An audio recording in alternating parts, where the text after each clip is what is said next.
안녕하십니까 믿음의 형제자매 여러분.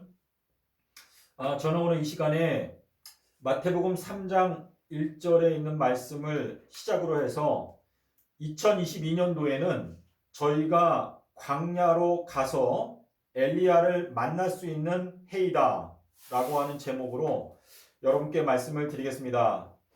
자, 우리 마태복음 3장 1절에 침례 요한이 이르러 유대 광야에서 전파하여 가로되.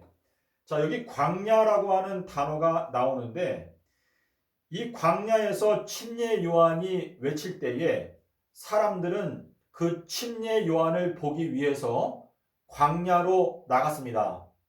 자, 근데 주님께서 마태복음 24장 26절에서 마지막 때가 되었을 때 그리스도가 광야에 있다고 해도 나가지 말라라고 하는 말씀하셨는데, 그 말씀이 적용되는 때가 언제부터인지를 저희가 깨닫게 되면 2022년도에는 광야로 나가게 되면 엘리야를 만날 수 있는 해이지만, 2022년도가 지나가게 되면 이제 광야로 가도 엘리야를 만날 수 없는 때가 온다라는 것을 성경이 말씀하시고 있는데요. 마태복음 11장 7절에 가면 예수님께서 너희가 무엇을 보려고 광야로 나갔더냐라고 말씀을 하시면서, 너희가 엘리야를 보기 위해서 광야로 나갔던 것은 아주 잘한 일이다 라고 예수님께서 말씀을 하시는 장면이 여기에 나타나고 있는데, 예수님께서 침례 요한보다 더 큰 칭찬을 한 사람이 없습니다. 침례 요한에 대해서 여기 9절에 가면 너희가 어찌하여 나갔더냐? 선지자를 보기 위해서 나갔었느냐? 옳다. 내가 너희에게 이르노니 선지자보다도 더 나은 자니라 라고 말씀하시면서, 이 침례 요한의 경우에는 여자가 낳은 자 중에서 침례 요한보다도 더 큰 이가 일어남이 없다라고 말씀을 하셨습니다. 자, 그래서 주님께서 여기에서 말씀하시는 것은 너희가 광야로 나갔었던 것은 아주 잘한 것인데, 왜냐하면 선지자보다 훌륭한 침례 요한 엘리야가 광야에 있기 때문에 너희가 광야에 나갔던 것은 옳은 선택이었다라는 것을 여기에서 말씀을 하시는 것인데, 침례 요한이 서기 26년도에 유대 광야에서 외쳤습니다. 그래서 이 침례 요한을 보기 위해서 광야로 나갔던 해가 서기 26년도라는 것을 여러분께서 예언 연구를 통해서 다니엘서 9장에 나타나고 있죠. 7일에와 62일에가 지나갈 것인데, 침례 요한이 서기 26년도에 예수님께 침례를 주면서 침례 요한의 사명은 끝났습니다.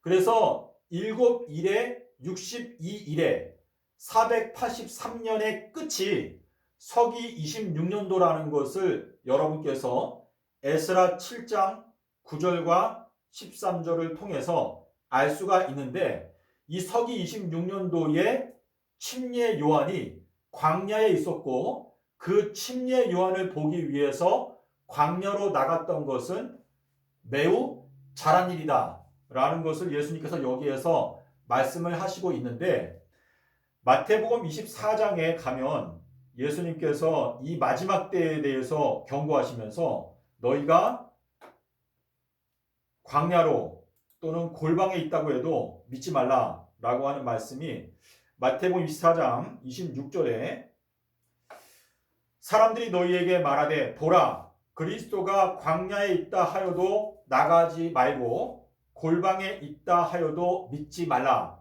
자, 여기에 보면 광야, 여기에 광야가 나오는데, 그리스도라고 하는 것은요, 기름 부음을 받았다라고 하는 뜻인데, 이 기름 부음이라고 하는 것은 성령을 의미합니다.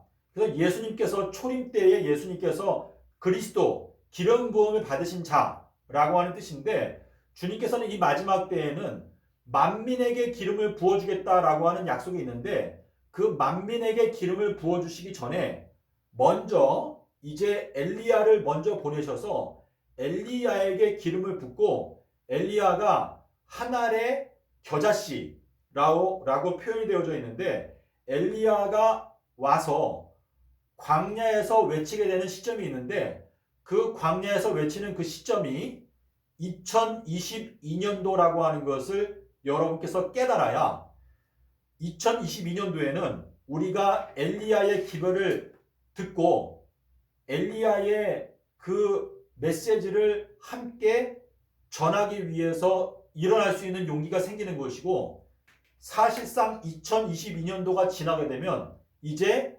방주의 문이 닫힌다.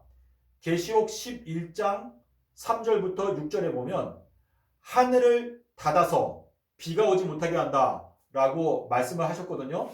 그래서 여러분께서 2022년도에는 광야로 나가게 되면 엘리야를 만날 수 있고 2022년도가 지나게 되면 이제는 엘리야를 만날 수가 없다 라고 하는 그 말씀의 의미가 무엇인지 깨닫기 위해서 마가복음 9장에 있는 말씀을 보시겠습니다. 자, 우리가 마가복음 9장 12절 13절인데요. 마가복음 9장 12절과 13절에 있는 말씀을 보겠습니다. 자, 여기 12절과 13절을 읽으실 때 여러분께서 기록하기를 이라고 하는 이 표현을 관심을 갖고 살펴보셔야 되는데 12절에도 기록하기를 13절에도 역시 기록된 바와 같이 자 여기에 뭐라고 되어 있냐면 인자에 대하여 기록하기를 이것은 이사야서 53장 3절에 나타나 있는 인자에 대해서 예언되어 있는데 인자는 많은 고난을 받고 멸시를 당하게 될 것이다 라고 예언이 되어져 있는데 13절에 가니까 엘리야가 이미 왔는데 기록된 대로 자 여기에 기록된 대로라고 하는 것은 인자에 대해서 기록된 이사야서 53장 3절에 기록된 그대로 사람들이 엘리야를 임의로 대우하였다라고 말하고 있습니다. 자, 이 말씀을 통해서 우리가 알 수 있는 것은 무엇인가 하면 엘리야도 역시 인자라는 것을 말씀하시는 것인데 이 재림이라고 하는 사건은 엘리야가 오는 것으로 성취가 되는 것입니다. 자, 이것이 무슨 의미인가 하면 마태복음 17장 11절에 가면은요. 마태복음 17장 우리가 먼저 사도행전에 가보겠습니다. 사도행전 1장 6절에 있는 말씀 보겠습니다. 자, 사도행전 1장 6절에 보면 예수님께서 승천하시기 직전에 이스라엘 나라를 회복하심이 지금입니까? 라고 물어봅니다. 이때 회복. 자, 이 회복이라고 하는 단어가 중요한데요. 이스라엘의 나라를 회복하시는 것이 지금인가요? 라고 물어보았는데 이 질문에 대한 대답은 여기 7절에서 때들과 시기들에 관한 것은 아버지께서 자기의 권한에 두셨다라고 말씀하셨는데 지금 6절에서 말씀하시는 회복, 이 회복이라고 하는 단어가 마태복음 17장 11절에서 자 우리가 마태복음에 가보겠습니다. 마태복음 17장 11절에 가면 예수께서 대답하여 가라사대 엘리야가 과연 먼저 와서 모든 일을 회복하리라. 자, 엘리야가 앞으로 와서 모든 것을 회복하게 될 것이다 라고 말씀하셨는데 이 회복이라고 하는 것은요. 이 재림 때가 가까웠기 때문에 엘리야는 이미 왔습니다. 그리고 천년기가 끝날 때까지 엘리야의 사명은 계속됩니다. 자, 그 비밀을 어떻게 할 수 있는가 하면 자, 두 가지 성경절 하나는 누가복음 1장 17절이고 또 하나는 계시록 21장 2절인데 그 두 구절에 예비라고 하는 단어가 두 번 나옵니다.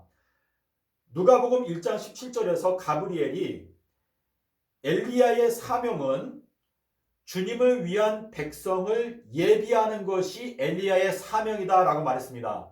그런데 계시록 21장 2절에 가면 거룩한 성 새 예루살렘이 하늘에서 내려오는데 신부가 남편을 위하여 예비한 것 같더라 라고 되어 있습니다. 자, 이것은 우리가 재림 사건을 통해서 이제 천년기가 시작되게 되면 천년의 세월 동안 엘리야를 중심으로 해서 이 성경 말씀을 낱낱이 자세하게 살피면서 지난 6천년의 세월 동안 무너져 있었던 하나님의 말씀을 회복하고, 그리고 우리가 이 말씀을 깊이 연구하면서 하나님을 경외하는 것을 배우게 되고, 그리고 그 과정을 통해서 우리가 어린 양의 아내로서 예비된다, 준비된다 라고 하는 뜻인데, 그 예비가 바로 엘리야의 사명이다 라고 말씀을 하시는 것입니다. 주님께서 재림 사건을 중심으로 해서 인자가 올 때에 세상에서 믿음을 보겠느냐라고 하는 말씀하셨는데, 재림 사건을 중심으로 해서 말씀하신 인자는 엘리야를 가리키는 것입니다. 자, 이 말씀을 우리가 어떻게 할 수 있는가 하면 누가복음 17장을 가서 보시겠습니다. 누가복음 17장의 내용이 굉장히 중요한데요. 누가복음 17장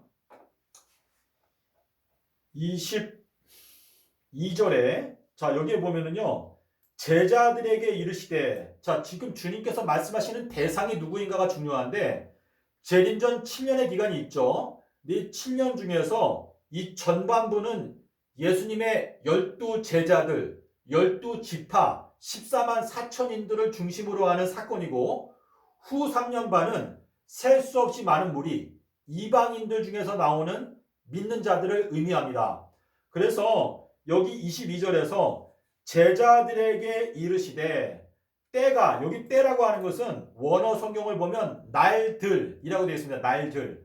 이게 우리가 성경을요, 있는 그대로 번역하는 게 굉장히 중요한데, 날들이 오게 될 것인데, 너희가 인자의 날들 중에서 인자의 날들 중에서 하루를 보고자 하여도 보지 못하게 되는 날들이 올 것이다 라고 말씀하시는 것은, 지금 현재는 엘리야의 날들입니다. 인자의 날들인데, 이 엘리야의 날들이 2022년도가 지나면 이제 끝마쳐지게 되는데, 이 엘리야의 날들이 끝나게 되면 그 다음에는 너희가 더 이상 광야로도 가지 말고 골방으로도 가지 말라. 너희가 가봤자 발견할 수가 없다 라고 하는 뜻인데, 이 인자의 날들이 끝나게 되면 이 엘리야가 그 다음에는 번개와 같이 활동한다. 이 번개라고 하는 것은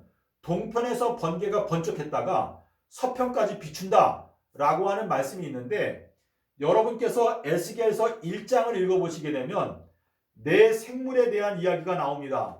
근데 이 에스겔서 1장에서 말하는 이 네 생물은 그 움직이는 것이 얼마나 빠른지 번개와 같다라고 말씀을 하시고 있습니다. 사도행전 9장에 가면 빌립에 대한 이야기가 나오죠. 근데 빌립을 여호와의 신이 들어서 데려갔기 때문에 더 이상 빌립이 보이지 않게 되더라 라고 하는 말씀이 있는데, 이것은 여호와의 영께서 빌립을 들어서 번개와 같이 다른 장소로 빌립을 옮겨 놓는다 라고 하는 뜻이 있는데요. 사도행전 8장 39절에 보게 되면 주님의 영께서 빌립을 이끌어 가시니 더 이상 보이지 않더라 라고 되어 있습니다. 자, 예수님께서 부활하셨을 때에도 엠마오의 제자들과 저녁을 잡수시기 위해서 잠깐 있다가 엠마오의 제자들이 예수님을 알아보았을 때 예수님께서 갑자기 사라졌습니다. 그래서 이 번개와 같다라고 하는 것은, 자, 우리 누가복음 17장에 보게 되면 여기 23절에 사람이 너희에게 말하되 보라 저기 있다, 보라 여기 있다 하리라. 그러나 너희는 가지도 말고 좇지도 말라. 번개가 하늘 아래 이편에서 번뜩하여 하늘 아래 저편까지 비침같이 인자도 자기 날에 그러하리라 라고 말씀하시고 있는데, 자, 여기 30절에 가면 인자의 나타나는 날에도 이러하리라. 자, 여기에 나타난다라고 하는 이 단어는요, 이거는 드러난다, 계시된다 라고 하는 뜻인데요. 인자가 누구인지 이제 사람들이 인식하기 시작한다, 깨닫기 시작한다 라고 하는 이 인자가 드러나는 날에도 이러하리라 라고 말씀하시고 있는데, 29절에 보면 롯이 소돔에서 나가던 날에, 자, 롯이 소돔에서 나가던 그 날에는요, 롯이 소알성에 도착하게 되었을 때 해가 돋아났다라고 말했습니다. 자, 롯이 소알성이라고 하는 것은 적은 무리, 작은 성이다라고 하는 뜻인데, 롯이 적은 무리와 연합될 때에 해가 돋아났다라고 하는 이 말씀은, 해가 돋아나게 되면 뿌리가 깊지 아니하므로 그것이 타져서 마른다라고 말했는데, 타져서 마르게 되는 것은 무화과 나무가 말랐던 것이 마가복음 11장에서 일요일 날 무화과 나무가 말라버렸습니다. 근데 이 무화과 나무가 마른 것은 2023년도를 가리키고, 예수님께서 돌아가시던 순환주간에는 일요일 날 아비벌 11일 날 있었던 사건이기 때문에, 이제 지금 인자가 나타나는 날이라고 하는 이 표현은 2023년도가 되면 인자, 엘리야가 누구인지 확실하게 드러나게 되는 때가 온다라고 하는 의미가 여기에 들어 있습니다. 자, 우리 22절에 있는 말씀, 그리고 26절에 보겠습니다. 26절. 자, 노아의 날들에 된 것과 같이 인자의 날들에도 그러하리라 라고 말했는데요. 여기에 이 날들, 둘 다 날들인데, 이 말씀이 왜 중요한가 하면 창세기 7장 9절과 10절에 있는 말씀을 보겠습니다. 창세기 7장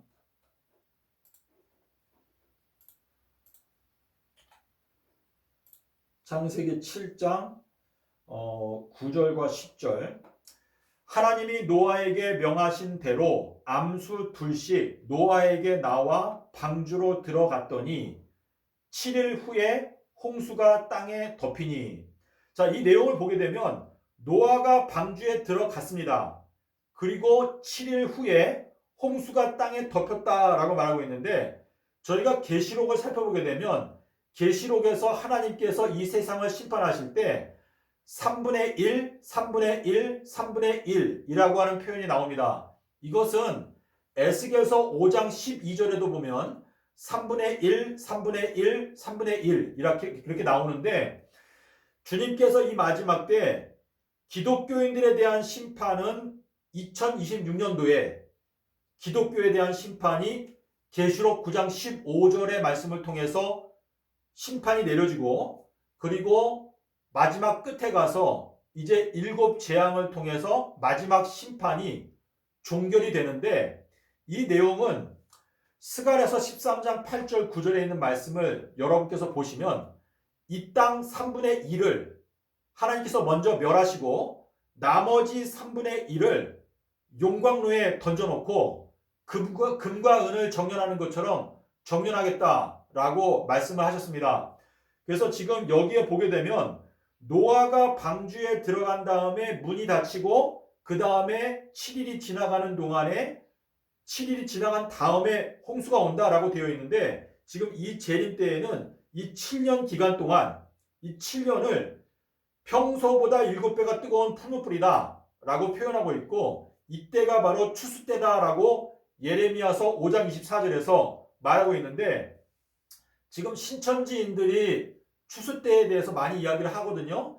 이 추수 때라고 하는 것은 세상 끝인데, 예레미야서 5장 24절에 보게 되면 하나님께서 추수의 기간을 위해서 7이라고 하는 기간을 정하셨다. 그런데 계시록에 가니까 1260일과 42달이 있기 때문에 이 7년의 기간 동안에 하나님께서 이 세상을 심판하신다라는 것을 저희가 알 수가 있습니다. 자, 그래서 우리가 지금 이 누가복음에 있는 말씀 창세기를 봤는데요. 누가복음 17장에서 우리가 아까 본 그 인자의 날들. 자, 마태복음의 24장에 있는 말씀을 잠깐 보겠습니다. 마태복음 24장에 37절에 가면 노아의 날들에 된 것과 같이 인자의 임함도 그러하리라. 홍수 전에 노아가 방주에 들어가던 날까지 사람들이 먹고 마시고 장가들고 시집가고 있으면서, 자, 노아가 방주에 들어가던 날, 이거는 창세기 7장 9절과 10절 그리고 16절까지 읽어보시게 되면 노아가 방주에 들어가는 그 날은 2022년도가 우리가 방주에 들어갈 수 있는 해이고, 그리고 2023년도에는 방주의 문이 닫힌다. 자, 이 내용은 계시록 11장 3절부터 6절에 보게 되면 두 선지자가 하늘을 닫아서 1260일 동안 비가 오지 못하게 한다 라고 하는 말씀이 있는데, 이 말씀은 우리가 마태복음 18장 19절에 보게 되면 뭐라고 말했죠? 마태복음 18장 19절에 자, 진실로 또다시 너희에게 이르노니, 자, 주님께서 얼마나 강조하기 원하셨으면 진실로 또다시 너희에게 이르노니 너희 중에서 두 사람이 땅에서 합심하여 무엇이든지 구하면 하늘에 계신 내 아버지께서 저희를 위하여 이루게 하시리라.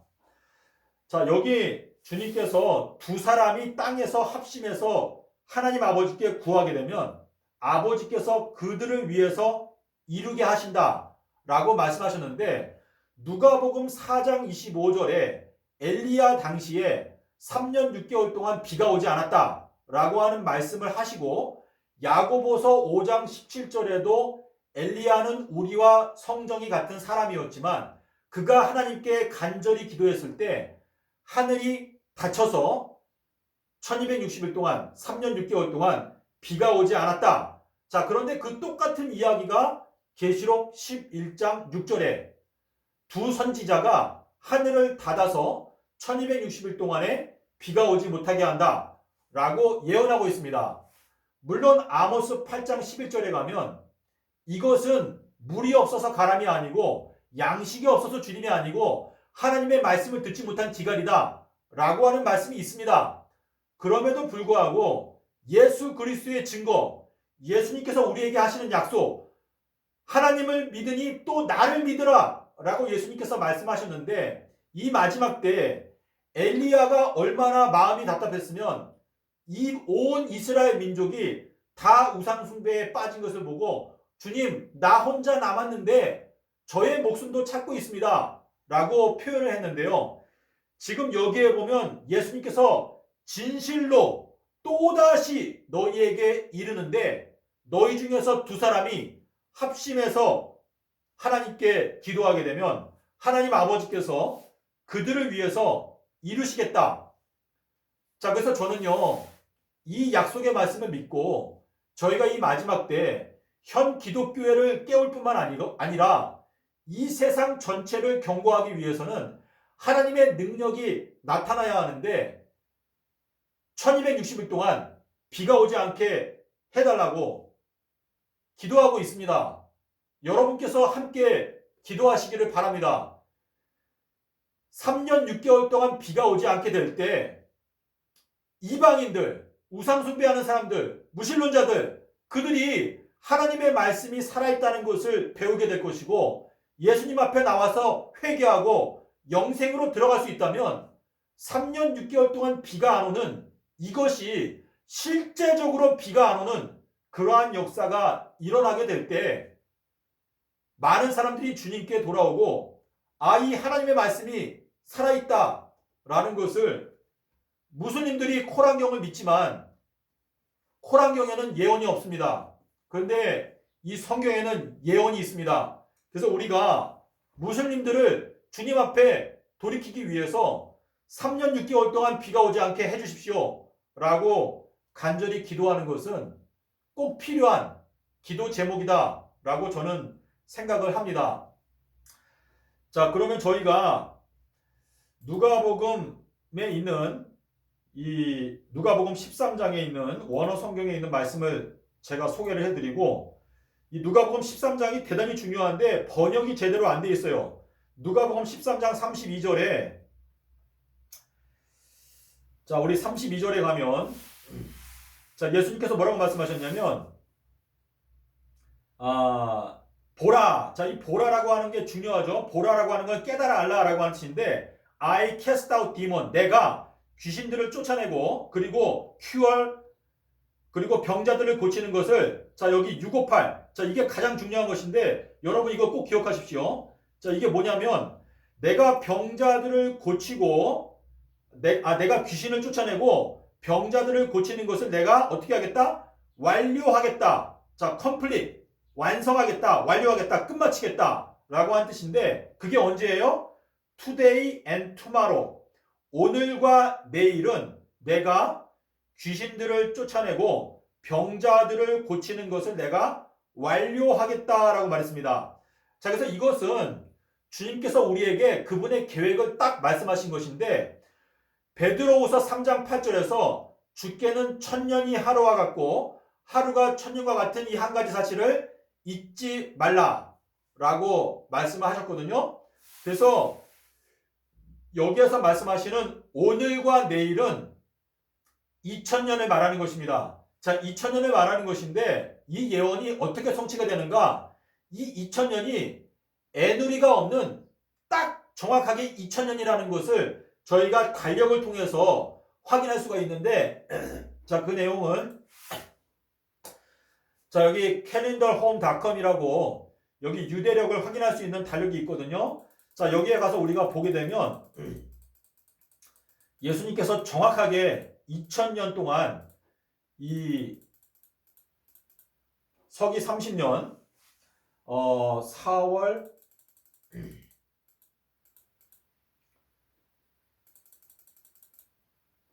자, 여러분 여기 이 화면이 보이시는지 모르겠는데요. 제가 좀 더 크게 만들어 볼까요? 예. 자, 여기 보면 여기에는 그레고리안 데이트가 있죠. 그레고리안 데이트가 있고, 여기 밑에는 줄리안 데이트가 있어요. 줄리안 데이트. 자, 예수님께서 사시던 그 당시에는 줄리안 달력이 사용되던 때예요. 근데 줄리안 달력은 그레고리안 달력보다 부정확해요. 자, 그레고리안 달력은 1500년경에 그때 이 그레고리안 황제가 만든 달력인데, 이것이 현재 저희가 쓰는 달력인데, 그레고리안 달력이 가장 정확한 거예요. 자, 그런데 지금 이 예수님께서 돌아가신 날짜 30년 4월 5일 요 날짜는 에스겔서 1장 1절에 나타나 있어요. 자, 에스겔서 1장 1절에 있는 내용을 보게 되면 30년 4월 5일 에스겔이 하나님의 보좌를 보았다라고 말하고 있는데, 에스겔 1장 1절에, 자, 여기 보면 30년 4월 5일에 내가 그발 강가에 있었는데 뭐라 그랬어요? 하늘이 열렸다. 자, 하늘이 열린 거는 언제죠? 예수님께서 십자가에서 죽으실 때 지성소의 휘장이 찢어지면서 가장 거룩한 하나님의 하늘이 열리게 되었어요. 그래서 이 에스겔서 1장 1절에 30년 4월 5일에 하늘이 열렸다. 자, 계시록 4장에 가면 뭐가 나오죠? 내가 하늘의 열린 문을 통해서 하나님의 보좌를 보았다. 자, 그 보좌가 뭐예요? 보름달이에요. 보름달. 캐세. 잠언 7장 20절에 나오죠? 보름달이 뜰 때 남편이 돌아오신다. 그렇게 말씀하셨는데, 이 에스겔서 1장 1절이 예수님의 십자가 사건을 정확하게 날짜로 설명하고 있는 날짜인데, 자, 우리가 26절에 가보면 이렇게 돼 있어요. 내가 보좌를 보았다 그랬어요. 보좌의 형상을 보았는데, 그 보좌의 형상 위에 한 형상이 있어 사람의 모양 같더라. 자, 이 사람이 뭐냐면 아담인데 예수 그리스도를 가리키는 것입니다.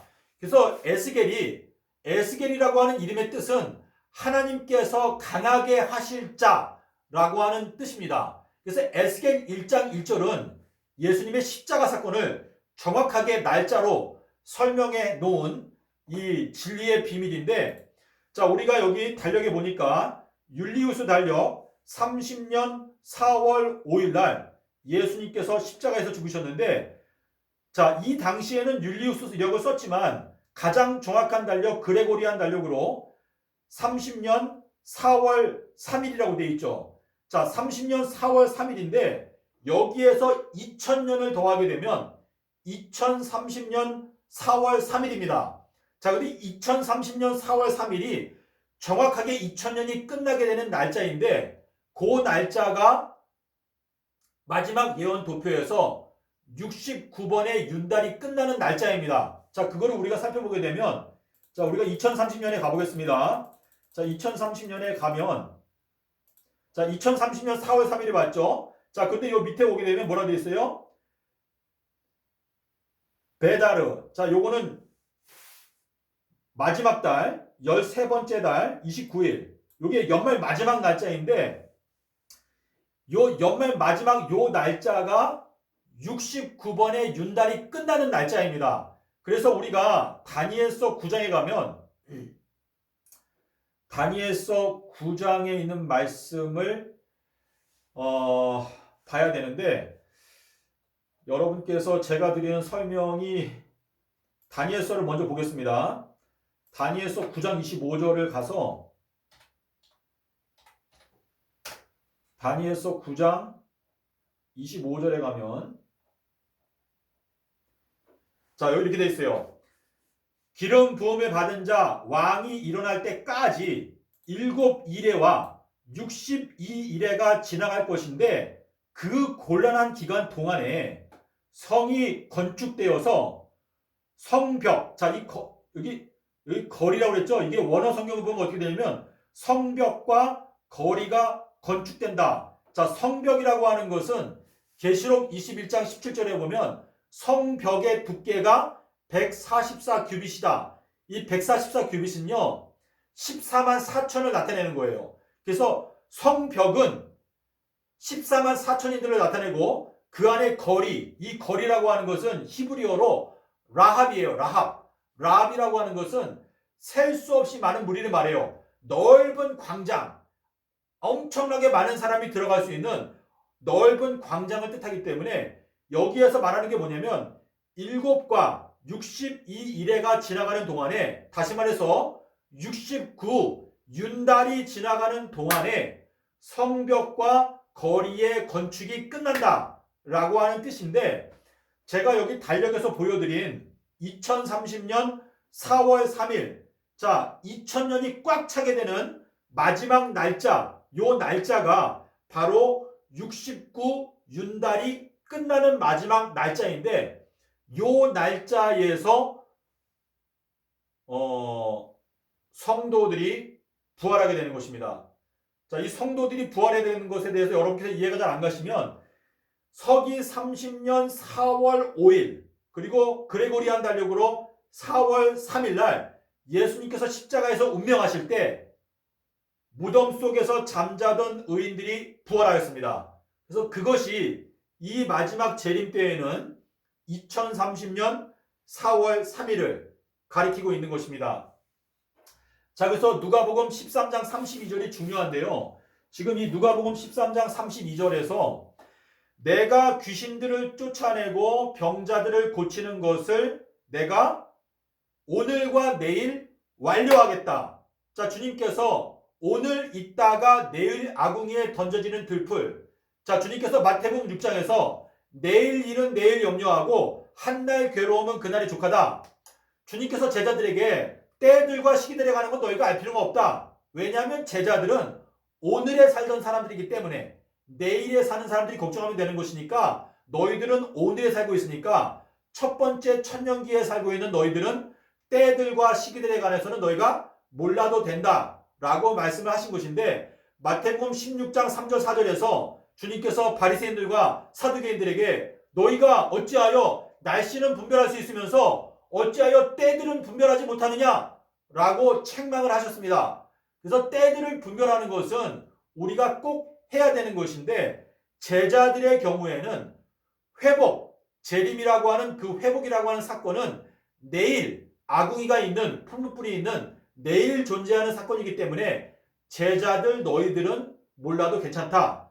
내일 살게 되는 사람들이 그거는 염려할 것이다. 라고 말씀을 하신 것입니다. 자, 그래서 오늘 제가 아까 서두에 말씀드린 엘리야를 만나기 위해서 광야로 갈 수 있는 해는 2022년도이지만 2022년도가 지나가게 되면 이제는 엘리야를 만날 수 없는 때가 올 것인데, 엘리야를 만날 수 없는 때가 왔을 때 많은 거짓 선지자들이 일어나서 그리스도가 광야에 있다, 골방에 있다 라고 해도 그것을 따라가지 말고 또 믿지도 말라 라고 말씀을 하시는 것입니다. 그래서 주님께서는 너희가 무조건 광야로 가지 말라 라고 하는 뜻이 아니고, 마태복음 11장 7절에서 말씀하신 대로 너희가 엘리야를 만나기 위해서 광야로 갔던 것은 아주 잘한 것이다. 하지만 엘리야의 날들이 끝나게 되면 그 다음부터는 엘리야가 마치 번개가 움직이는 것처럼 움직이는 때가 올 것인데, 그때에는 너희가 어떤 장소에 가지 말고 믿지도 말라 라고 여기에서 말씀을 하시는 것입니다. 자, 이 말씀이라고 하는 것은 출애굽기 5장 3절에 보면 주님께서 모세를 보내실 때 모세가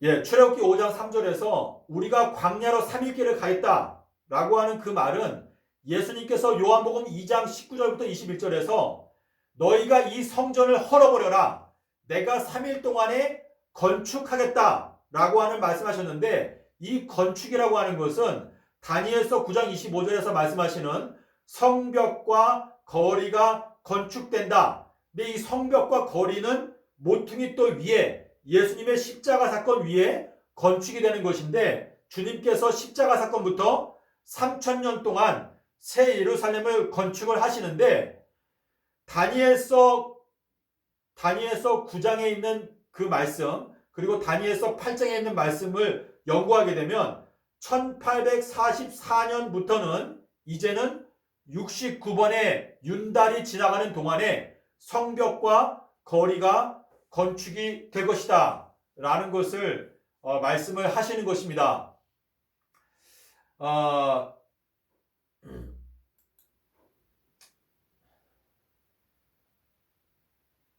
자, 여러분께서 제가 열심히 한다고 했는데요. 제가 이 영상을 마감하면서 오늘 영상에 대해서 간략하게 요약을 하고 말씀을 마치도록 하겠습니다. 지금 이 성경 말씀은 저희가 앞으로 1000년기 동안 연구해야 하는 말씀인데, 우리가 이 마지막 때 이 인터넷이 있기 때문에 성경 말씀을 부지런히 연구해야 되는 때가 지금입니다. 그래서 여러분의 모든 관심을 하나님의 말씀을 자세하게 살피기 위해서 노력하는 2022년도가 되기를 바라고, 2022년도에는 광야 하나님의 말씀으로 가서 우리가 엘리야를 발견할 수가 있고 엘리야의 메시지를 발견할 수 있는 때에 우리가 살고 있습니다. 그래서 2022년도에는 엘리야의 메시지를 들어야 여러분께서 구원에 들어갈 수가 있습니다. 왜냐하면 엘리야를 통해서 주님께서 재림을 완성하실 것이다 라고 말씀하셨기 때문에, 여러분께서 이 재림 때에 오는 인자 엘리야의 기별을 깨닫고 그 메시지를 발견하지 못하면 여러분은 영생에 들어갈 수가 없습니다. 마태복음 21장에서 엘리야가 의의 도로 왔지만 너희들은 엘리야를 거절하였다 라고 말씀하셨는데, 노아의 때와 똑같이 엘리야 때에도 그렇게 될 것이다 라고 말씀하셨습니다. 자, 노아는 방주를 건축하였고 엘리야는 주님의 길을 건축한다 라고 히브리서 11장 7절, 마태복음 11장 10절, 베드로전서 3장 20절에 말씀하시고 있는데, 엘리야가 주의 길을 건축하게 되는 시점은 2022년도까지가 끝입니다. 2022년도가 마칠 때까지 엘리야는 성경 말씀을 연구하고 성령의 도우심을 받아서 앞으로 7년 동안의 성도들이 걸어가게 되는 길을 건축을 해놓고 엘리야는 떠납니다. 그래서 엘리야의 메시지를 듣는 자들이 결국은 예언의 말씀을 깨닫고 구원을 얻게 되는 것인데, 주님께서 누가복음 16장 16절에서 율법과 선지자는 엘리야까지다 라고 하는 그 말씀은, 엘리야가 전파하는 선지자 예언의 말씀은 새 예루살렘이 내려오는 3030년까지를 설명하고 있고, 엘리야가 하나님의 율법에 대해서 율법의 핵심 십자가의 계명을 전파한다 라고 하는 의미가 되겠습니다. 율법과 선지자가 엘리야까지다 라고 하는 그 말은 엘리야가 전파하는 예언과 율법에 대한 해석이 엘리야의 마지막 사명이다 라는 것을 말씀을 하시는 것인데, 마태복음 5장 17절 18절에서 율법이나 선지자나 내가 폐하러 온 줄로 생각하지 말라. 폐하러 온 것이 아니고 완전케 하려 함이로다. 율법의 1.1획도 천지가 없어지기 전까지는 없어지지 않는다 라고 하는 그 말씀이 계시록 21장 1절에 가면 첫 번째 천지, 처음 하늘과 처음 땅이 없어졌고 라고 하는 것은 새 하늘과 새 땅이 내려올 때, 천년기가 지나게 되었을 때, 그때가 되어서야 비로소 율법이 이제 불필요한 것들은 없어지게 되는 것인데, 새 예루살렘이 내려오게 되는 3030년이 올 때까지는 율법의 1.1획도 없어지지 아니한다 라는 것이 예수님의 말씀입니다. 요한일서 5장 9절에서 말씀하신 대로 우리가 성경 말씀을 읽을 때 예수께서 가라사대가 갖고 있는 권위가 얼마나 무섭고 두려운 것인지를 여러분께서 생각을 하시고, 사도 바울의 글을 이용해서 예수님의 말씀을 짓밟지 마십시오. 가장 어리석은 것입니다. 고린도전서 1장에서 말씀하시기를 예수 그리스도 그분은 나뉠 수가 없습니다. 바울파, 게바파, 아볼로파 나눌 수 없어요. 저희들은 오직 예수께서 가라사대, 요한복음 12장 48절에서 내가 한 말이 마지막 날에 너를 심판하리라. 예수께서 가라사대는요, 다른 사람들이 말한 것과 차원이 다른 것입니다. 그러므로 여러분께서 이 말씀을 확실하게 알고 2022년도에는 광야로 가서 엘리야의 기별을 듣고 깨달을 수 있는 마지막 해, 올해가 주님께서 나귀를 타고 오시는 해다 라는 것을 여러분께서 깨닫고 2022년도에 진리의 말씀을 위해서 일어나시기를 바랍니다. 저녁에 하늘이 붉으면 날이 좋겠다 하는 그 뜻은 2022년도가 저무는 해, 마지막 안식년인데, 이때 불이 붙게 되면, 성도들 사이에서 성령의 불이 붙게 되면 앞으로 7년 동안의 날씨가 좋을 것입니다.